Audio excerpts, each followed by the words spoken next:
few pro tips along the way in this spiritual enlightenment Tao we're in. Take the time to identify who you think you want to be, or who you might be, or who you could be. Pay attention to that. Focus on it. Become it.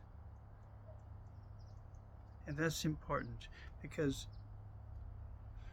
getting a clear image, even if it's a limited image in consciousness, is important. It focuses. Otherwise, it fractalizes. Impossible to interpret. No way to get it in this hall of mirrors.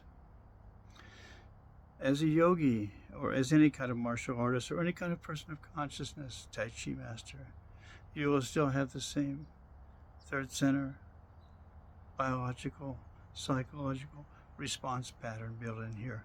You'll have access to all the different chakras, so to speak, levels of consciousness, points of view, expanded awareness, that you allow personality structure, ego, whatever you want to call this, to allow itself to interpret in those modulating frequencies. Kind of almost impossible to describe, right?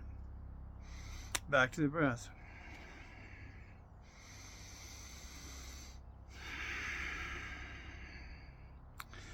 And the continual reminder always for myself is bring it back into the body, recenter yourself, the navel, and this is a continuing pattern. It automatically happens now. It just moves through it, automatically sets everything, spine straightens out, energy starts to swirl around.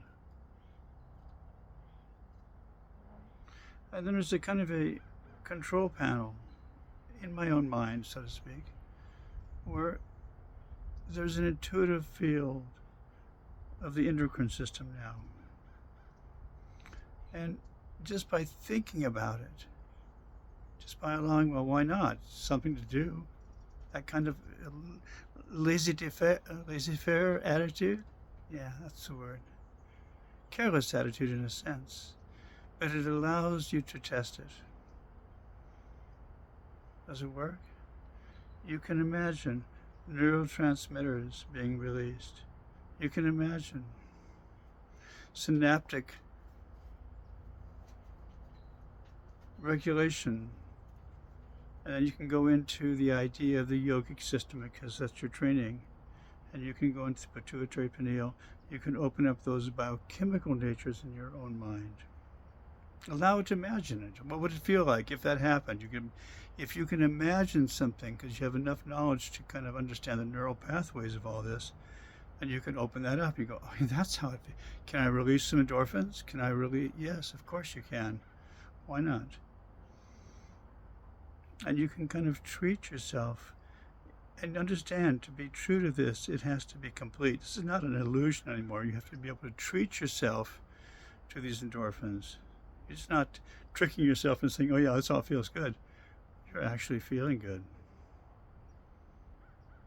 You allow yourself to feel that bliss all the way in every cell of your body. That's the level of commitment to this path of Kundalini Yoga. So now.